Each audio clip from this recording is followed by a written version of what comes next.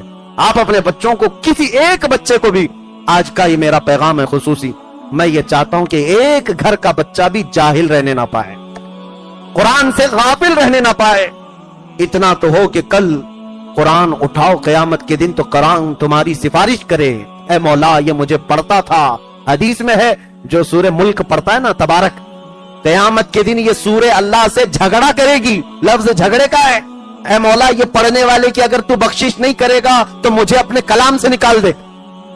رب تعالیٰ سورہ ملک تبارک کے اس مقدمے کو سن کر فرمائے گا, تجھ کو پڑھنے والے کی میں نے بخشش کر دی, جا تو اسے جنت میں لے جا.